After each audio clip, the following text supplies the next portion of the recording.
మీరు ఎలాంటి బిజినెస్ చేస్తున్నా ఏఐ టూల్స్ ద్వారా మీ బిజినెస్ ని డబుల్ చేసుకోవచ్చు. జస్ట్ 49 రూపీస్కే ఏఐ టూల్. నమస్తే రామ్ సార్. నమస్తే అండి. యూనివర్స్, ఇందులో మనం ఎక్కువ మాట్లాడేది యూనివర్స్ గురించి. ఏది అడిగితే అది ఇస్తూ ఉంటుందన్నప్పుడు కొన్ని సందర్భాల్లో అడిగింది ఇచ్చినప్పుడు హ్యాపీగా ఉండడం, అడిగింది రానప్పుడు రాలేదు అని బాధపడడం, ఇవన్నీ కామన్గా జరుగుతుంటుంటాయి. ఉన్న వరకు అసలు సంతృప్తి పడ్డ సందర్భం కావచ్చు, దీన్ని గ్రాటిట్యూడ్ అంటే థ్యాంక్ఫుల్గా ఉండడం కావచ్చు, ఎక్కడ మనుషుల్లో కనిపించదు. దేనివల్ల అంటారు ఇటువంటి ఇంపాక్ట్ మన జీవితాల్లో ఏ విధంగా క్రియేట్ అవుతుంది అంటారు? అంటే ఉన్నదాన్ని ఎప్పుడైతే హ్యాపీగా ఫీల్ అవుతుంటుంటామో జీవితం ఇంకా హ్యాపీగా ముందుకెళ్ళే అవకాశం ఉంటుంది. ఉన్న తర్వాత కూడా ఇంకా ఆశించడమే మంచి లక్షణం. అది దీన్ని ఎలా చూడాలి అసలు? మీరు క్వశ్చన్ అడుగుతుంటే నేను వింటుంటే నాకు గుర్తొచ్చింది. చాలామంది పిల్లలు తల్లిదండ్రులను బ్లేమ్ చేస్తుంటారు. నాకు అది ఇవ్వలేదు, ఇది ఇవ్వలేదు, మీరు నాకు మంచి ట్యూషను మంచి స్కూల్ చేర్పించలేదు, నేను అడిగిన సైకిల్ ఇవ్వలేదు. ఒక్కొక్క ఏజ్లో ఒక్కొక్క కంప్లైంట్ ఖచ్చితంగా ఉంటుంది వాళ్ళకి ఏదో. అయితే తల్లిదండ్రులకు ఒక్కసారైనా ఒక క్వశ్చన్ వేసి ఉంటారు, నేను ఇంతవరకు ఇచ్చిన దాంతో నువ్వేం చేసావు చెప్పు. ఎందుకో ఇయర్ సార్ ట్రూ. అది మేము ఎన్ని ఇచ్చామో నీకు తెలుసా? ఫస్ట్ దానికి న్యాయం చేయని సందర్భాలు కూడా ఉన్నాయి. మా పేరెంట్సే ఉంది చాలాసార్లు. నేను మా నాన్ని ఎన్నోసార్లు అది ఇవ్వలేదు, ఇక్కడ జాయిన్ చేసి ఉంటే బాగుంటుంది, అక్కడ జాయిన్, ఫస్ట్ నేను చేసిన దానికి నువ్వేం న్యాయం చేసావు అని అడిగిన సందర్భం చాలా ఉంది. ఇది అక్కడికే పరిమితం కాదండి. ఒక కంపెనీలో ఎంప్లాయీ ఏది లేదో లిస్ట్ రాయమంటే అద్భుతంగా రాస్తాం, ఏది ఉందో రాయమంటే ఆలోచించాల్సి వస్తుంది. ఇంట్లో వైఫ్ అండ్ హస్బెండ్ చూడండి, నీ బిహేవియర్ ఏది మారాలో అంటే ఏది మారాడో, ఏది బాగుందో, ఆవిడ ఏం సహకరిస్తుందో వీటిని గుర్తించాలంటే మనసు గుర్తించదు. ఎందుకంటే పీపుల్ టేక్ గ్రాంటెడ్. మన లైఫ్లో మనకు వచ్చిన వాటిని మీరు ఎంతవరకు గుర్తించారు అన్నది చాలా ఇంపార్టెంట్. అందుకే అంటారు ద మోస్ట్ ఇంపార్టెంట్ హ్యాపీనెస్కి, ప్రపంచవ్యాప్తంగా హ్యాపీనెస్కు సంబంధించి అన్ని సంస్కృతుల్లో అన్ని దేశాల్లో రీసెర్చ్ చేశారు. ఫిలాసఫర్స్ దగ్గర నుంచి డాక్టరేట్స్ నుంచి ప్రొఫెసర్స్ దాకా అన్ని రంగాల వాళ్ళు స్టడీ చేశారు. చేస్తే చాలామంది కామన్గా చెప్పింది ఏంటంటే, నెంబర్ 1, హ్యాపీగా ఉండాలంటే కౌంట్ యువర్ బ్లెస్సింగ్స్. బ్లెస్సింగ్స్ అంటే నీకు దేవుడు నీకు ఇచ్చిన వాటిని, ప్రకృతి నీకు ప్రసాదించిన వాటిని నువ్వు ఎప్పుడైనా గుర్తించావా? ఇది ఇంపార్టెంట్. అసలు లేనివి ఈజీగా గుర్తిస్తున్నావు, కానీ ఉన్నవి ఎప్పుడు గుర్తించావు? గుర్తించిన దానికి దాని తర్వాత కృతజ్ఞత చెప్పావా? మీరు ఎవరైనా సరే ఏదైనా ఇస్తే థ్యాంక్స్ అండి, చాలా బాగుంది, మీరు సమయానికి ఇచ్చారు అని అంటే రెండోసారి ఇవ్వాలనిపిస్తుంది. ఇస్తారు, ఎందుకు ఇవ్వరు? నేను అడిగినప్పుడు ఇవ్వలేదా? అయినా మేమే ఉంచుకుంటాము, మళ్ళీ తిరిగి ఇస్తాం కదా అని అన్నారంటే మీరు తిరిగి ఇచ్చినా నెక్స్ట్ టైం ఇవ్వాలని ఆలోచిస్తాం. ఇచ్చినా ఆయనకు పెద్ద ఏమీ మన మీద ఇది ఉండదన్న భావన కలుగుతూ ఉంటుంది. ఆ మైండ్ సెట్ ఉన్నప్పుడు, ఆ మెంటల్ బ్లాక్ ఉన్నప్పుడు, మనిషి ఆలోచన తీరున్నప్పుడు, అట్లాంటి ఆలోచన పాజిటివ్గా ఎట్లా ఆలోచిస్తుందండి? పాజిటివ్ వైబ్రేషన్స్ని ఎట్లా క్రియేట్ చేయగలుగుతుంది? చెయ్యదు. సో మనం కౌంట్ యువర్ బ్లెస్సింగ్స్ అని నేనంటే అర్థం ఏంటంటే, who gave you trust in your life first. ఇది ఒక్కసారి ఈ ప్రశ్న చాలా లోతైన ప్రశ్న. మీ జీవితంలో మొట్టమొదటిసారిగా నమ్మకాన్ని ప్రసాదించిన వ్యక్తి ఎవరు? జీవితం పట్ల నమ్మకాన్ని ప్రసాదించిన వాళ్ళు ఎవరు? ఎవరైనా అవ్వచ్చు. అంటే ఒక్కొక్కసారి అప్పటి నుంచి నాకు నిజంగా మంచివాళ్ళు ఉంటారు, అప్పటి నుంచి నాకు నిజంగా ఆనందం వేసింది, నా మీద నాకు నమ్మకం కలిగింది అన్న సందర్భం ఉంటుంది. ఆ టైంలో ఎవరు మీకు అది ఎవరైనా అవ్వచ్చు. For example look at this, let's see, అమ్మమ్మ తాతయ్య, గ్రాండ్ పేరెంట్స్ అయి ఉండొచ్చు, ఫస్ట్ పేరెంట్స్ అయి ఉండొచ్చు, నాట్ ఓన్లీ పేరెంట్స్, సిబ్లింగ్స్ అయి ఉండొచ్చు, టీచర్ అయి ఉండొచ్చు, అక్క చెల్లెళ్ళు అన్నదమ్ములు అయి ఉండొచ్చు. అసలు వాళ్ళతో ఉన్నప్పుడు నాకు నిజంగా ఎంత నమ్మకం కలిగిందంటే జీవితంలో ఫస్ట్ వాళ్ళని నేను గుర్తించాలి. అబ్బా, ఇంతమంది నాకు ఉన్నారు మంచి మాటలు చెప్పేవాళ్ళని. ఇది జ్ఞాపకం రాకుండా ఎవరు ఉండరండి. ట్రూ. నేనైతే నాకు ఎమోషన్ కూడా వస్తుంది. నిజం సార్, కొన్నిసార్లు లైఫ్లో చాలా హోప్లెస్ అవుతూ ఉంటుంటాం. అసలు కొన్నిసార్లు వాళ్ళ పేర్లు మనం చెప్పకూడదు తెలియదు, కానీ నా లైఫ్లో నా ఫ్రెండ్, నేను హోప్లెస్ సిచ్యుయేషన్ అన్నప్పుడు ఓపిక పట్టు మేమున్నాము, ఒక్క స్టెప్ ముందుకే అన్నందుకు నన్ను ఇవాళ ఇక్కడ దాకా తీసుకొచ్చింది. అటువంటి నమ్మకాన్ని కలిగించే వాళ్ళు కూడా ఉన్నారు అంటే జీవితంలో ఇంకా అంతకు మించి ఏం చెప్పలేము మనం. ఇప్పుడు మీరు అడిగితే నా పేరెంట్స్ నన్ను నేనే అంత గొప్పగా నేను రాణిస్తానా అని అనిపించినప్పుడు ఫస్ట్ జాబ్ చేరి ఇంటర్వ్యూకి వెళ్తున్నప్పుడు అసలు ఇంటర్వ్యూ అంటే ఎలా ఉంటుందో తెలియనప్పుడు అంత బాగా మాట్లాడతావు కదా ఇంట్లో, వి ఆల్ లైక్ యూ, ఏం ఎట్లయినా సరే నువ్వు మాట్లాడ పర్లేదని. మా మదర్ నాకు ఎప్పుడైతే నన్ను మోటివేట్ చేసిందో నాకు అనిపించింది, ఓహో నాకు ఇంత కెపాసిటీ ఉందా అని.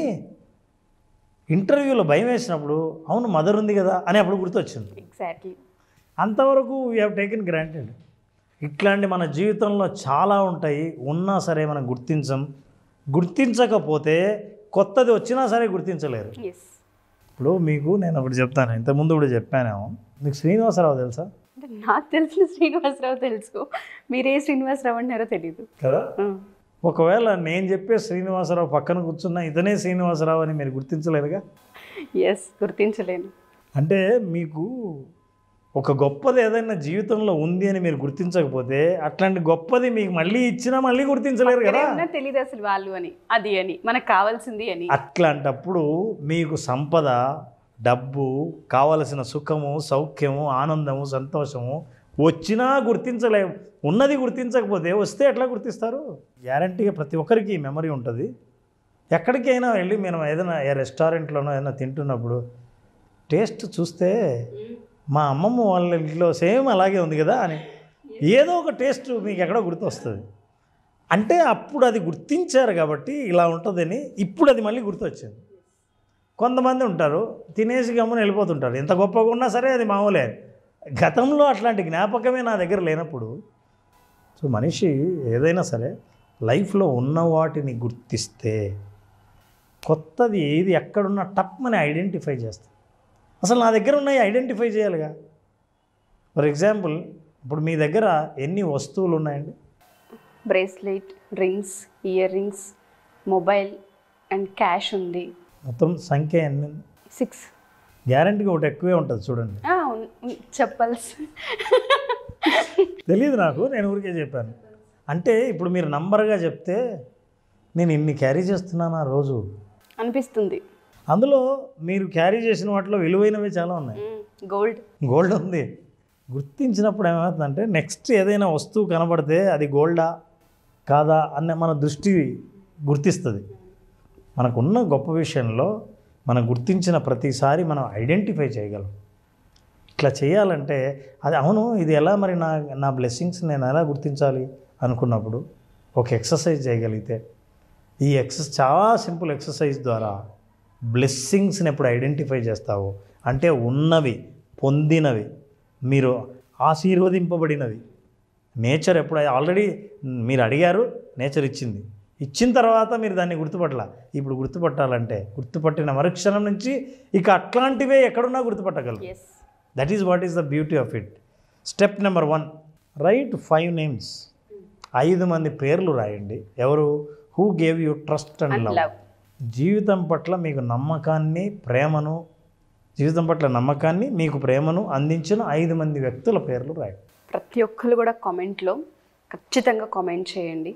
స్టెప్ నెంబర్ 1లో ఎవరైతే మీకు నమ్మకాన్ని కలిగించారో జీవితం పట్ల, ఎవరైతే మిమ్మల్ని ప్రేమిస్తూ ఉన్నారో 5 పేర్లు ఖచ్చితంగా రాయండి. అయితే కొన్ని వ్యక్తిగతమై ఉండొచ్చు, వాళ్ళు చివరిలో కామెంట్లో ఏం రాస్తే బాగుంటుందో చెప్దాము. Okay sir. ఎందుకంటే కొన్ని ఎవరు కల్పించారో వాళ్ళను కామెంట్ రూపంలో వాళ్ళు రాయలేకపోవచ్చు. కానీ ఈ ఎక్సర్సైజ్ అయితే చేయమండి. ఈ 5 మంది రాయాలి. 5 మంది రాసిన తర్వాత select only 1 person. Step 2, pick 1, start writing a letter. ఒక్కరిని అందులో 5 మందిలో టాప్ ఉంటారుగా, వాళ్ళకి మీరు లెటర్ రాస్తున్నారు.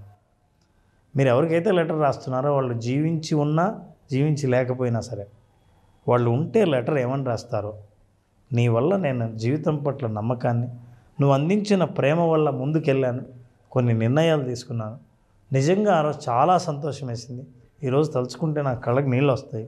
ఏదైనా సరే నేను ర్యాండమ్గా చెప్తున్నాను, మీరు ఉత్తరం రాయాలనిపిస్తే ఎందుకు వాళ్ళు టాప్ లిస్ట్లో ఎందుకు ఉన్నారు అన్నది ఆ కారణాలన్నింటినీ వాళ్ళకు గుర్తు చేస్తూ ఒక లెటర్ రాయండి. ఇది స్టెప్ నెంబర్ 2. లెటర్ రాసిన తర్వాత యు రీడ్ అవుట్ లౌడ్లీ. మీరే అవతల వాళ్ళు చదివితే ఎలా ఫీల్ అవుతారో మీకు తెలుస్తుంటుంది. మీరు రాసిన ఉత్తరాన్ని మీరు చదవండి. ఇది ఏం చేస్తుందంటే మీరు 5 మందిని గుర్తించారు, గుర్తించిన ప్రతిసారి వాళ్ళు చేసిన మేలు కూడా గుర్తొస్తుంటుంది. 5 మందిలో ఒకరిని సెలెక్ట్ చేశారంటే టాప్ జీవితంలో ఇన్ఫ్లుయెన్స్ చేసిన విషయాలన్నీ గుర్తొస్తాయిగా. ఇప్పుడు వాళ్ళకు ఉత్తరం రాస్తున్నప్పుడు ఒక్కొక్కటి మీరు మీ బ్లెస్సింగ్స్ అన్నీ గుర్తుకు తెచ్చుకుంటున్నారు, ఎవరి ద్వారా వచ్చాయో వాళ్ళని. సో వాళ్ళని గుర్తుకు తెచ్చుకుని లెటర్ రాసి మళ్ళీ మీరే చదువుతారు. చదివినప్పుడు మీరు ఏది మాట్లాడారో అది మళ్ళీ మీరు విన్నప్పుడు ఇవన్నీ మైండ్ రిజిస్టర్ అయిపోతుంది. ఓహో, నీకు కావాల్సిన గొప్ప నమ్మకం, నీకు కావాల్సిన గొప్ప ఉత్సాహం, నీకు కావాల్సింది మోటివేషన్, ఇవన్నీ నువ్వు తలుచుకుంటున్నావు అన్నమాట అని చుట్టూ ఇప్పుడు రియల్ లైఫ్లో నేను ఓపెన్ చేస్తే నాకు మోటివేట్ చేసేది, అవకాశాలు కల్పించేవి, నన్ను ప్రోత్సహించిన విషయాలు అన్నీ నా కంటికి కనిపించడం మొదలు పెడతాయి.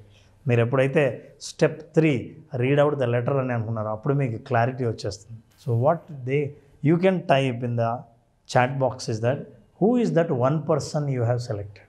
Okay sir. Who is that one person I have selected అని రాయండి. So these are the people who shared their love and trust. ఎవరినైతే ఒక్కరిని సెలెక్ట్ చేసుకున్నారో వాళ్ళు మీ జీవితాన్ని మలుపు తిప్పిన వాళ్ళు అయి ఉంటారు. మీరు ఆ పేరు రాసినప్పుడు ఆ కామెంట్ బాక్స్లో వాళ్ళు చేసిన మేలంతా మీ మైండ్లో తిరుగుతుంటుంది. I will also challenge, I'm telling you, ఈ టైప్ చేసి మెసేజ్ అంటే కామెంట్ బాక్స్లో వాళ్ళ పేరు ఎప్పుడైతే వాళ్ళు టైప్ చేస్తారో అదే రోజే వాళ్ళ దగ్గర నుంచి వాళ్ళు ఏ మేలు పొందారో ఆ మేలు వాళ్ళు నిజ జీవితంలో అనుభవంలోకి రాకపోతే అడగండి. ఖచ్చితంగా వాళ్ళు పొందిన ఏదైతే వాళ్ళ దగ్గర నుంచి పొందారో అది ఏదైనా సరే, నమ్మకం, ప్రోత్సాహం, ఆనందం, సంతోషం, సహాయం, ఏదైనా సరే దాన్నే అనుభవంలోకి వస్తుంది వాళ్ళకి అదే రోజు. చూడండి, యూ ఫాలో దీస్ 3 స్టెప్స్ 1 2 3 అయిన తర్వాత you type who is that one person. Sure sir. మీరు కామెంట్లో టైప్ బాక్స్ చేసిన తర్వాత మీ లైఫ్ ఎలా ఉంటుందంటే ఐ ఫీల్ ఇలా ఉంటుంది. It is not the same. Definitely గతంలో ఉన్నట్టు మాత్రం కాదు, చేతికి తగిలేవన్నీ అద్భుతమైన అవకాశాలే. This is how you are going to experience. Count your blessings, not missings. మీరు ఎప్పుడైతే ఇది ఐడెంటిఫై చేశారో లైఫ్లో చేంజ్ రాకపోతే అడగండి, మీరు ఈ ప్రాసెస్ని ఫాలో అవ్వండి. Easiest process. See the change. Happy money will bring happiness and money.